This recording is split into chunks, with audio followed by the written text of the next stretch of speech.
بسم اللہ الرحمن الرحیم الحمدللہ وکفا وسلام علی عبادہ الذین اصطفیٰ محمد و اہل بیتہ الطیبین۔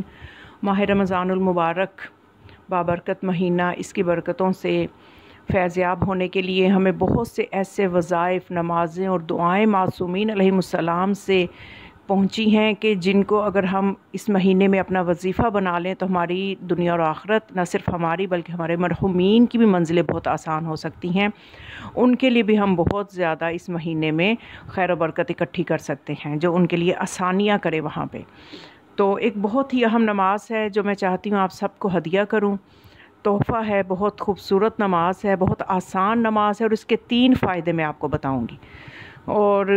اس کو آپ اس طرح سے پڑھنا ہے۔ اور یہ مستند ذرائع سے پہنچی ہے۔ شیخ عباس قمی نے اس کو اپنی کتاب میں لکھا ہے، اور شیخ نے اس کو بلد الامین کے حاشیہ میں سید بن باقی سے نقل کیا ہے کہ ماہ رمضان کی ہر شب میں 2 رکعت نماز پڑھنا مستحب ہے۔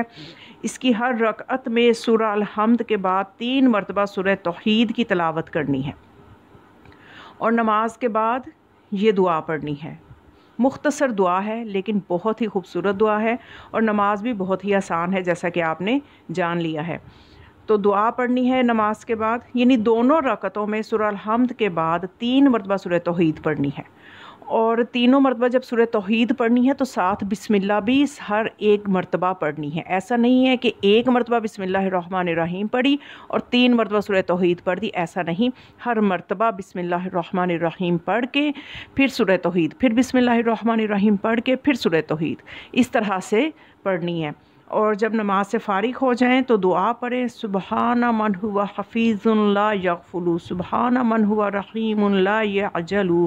سبحان من هو قائم لا یسہو، سبحان من هو دائم لا یلہو۔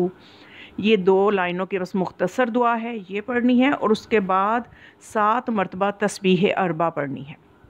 تسبیح اربع سب کو پتہ ہے، سبحان اللہ والحمد للہ ولا الہ الا اللہ واللہ اکبر،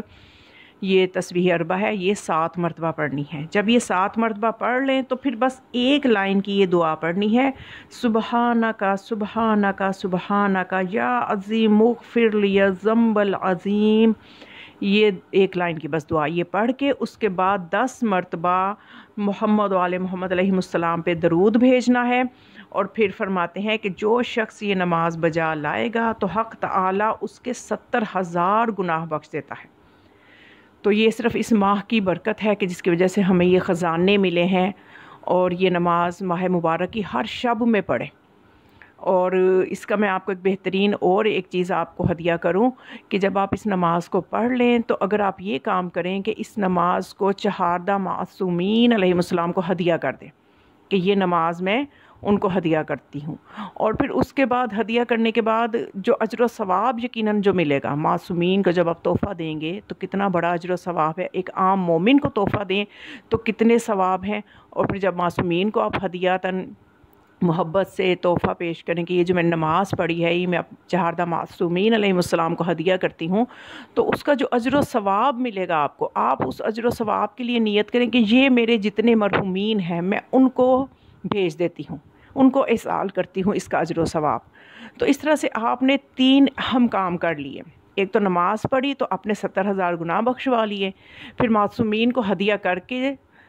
تو معصومین کو خوش کیا، اور پھر اس کے بعد جو اجر و ثواب ملا وہ مرحومین کو دے کے تو اپنے مرحومین کی منزلیں بھی آسان کر لیں۔ تو یہ ہے، اس کو کہتے ہیں کہ نا یہ عقل مندی، کہ انہی اعمال کو کس طرح سے کرنا ہے اور کس طرح سے ان کو احسال کرنا ہے، کس طرح سے ہدیہ کرنا ہے کہ ہمیں دنیا اور آخرت کی برکتیں نہ صرف ہمارے لیے، ہمارے مرحومین کو بھی اس میں فائدہ پہنچے، اور ہمارے معصومین علیہ السلام بھی ہم سے خوش ہو جائیں۔ تو یہی وہ بات ہے کہ جتنا علم و معرفت ہو تو انسان مختصر عمل سے بھی بہت کچھ کما لیتا ہے، اور اگر علم نہ ہو تو انسان لمبی لمبی عبادتیں کر کے بھی معرفت اور کمال کی ان منزلوں کو نہیں پا سکتا۔ تو بس خدا سے دعا ہے کہ خدا ہمیں حقیقی معرفت عطا فرمائے اپنی ذات کی اور معصومین علیہ السلام کی، اور ہمیں ایسی عبادات کرنے کی توفیق عطا فرمائے کہ جس سے ہمارے زمانے کے امام ہم سے راضی ہوں اور ان کے ظہور میں تعجیل ہو، اور دعاؤں میں مجھ گناہگار کو بھی یاد رکھیے گا۔ والسلام علیکم ورحمۃ اللہ وبرکاتہ۔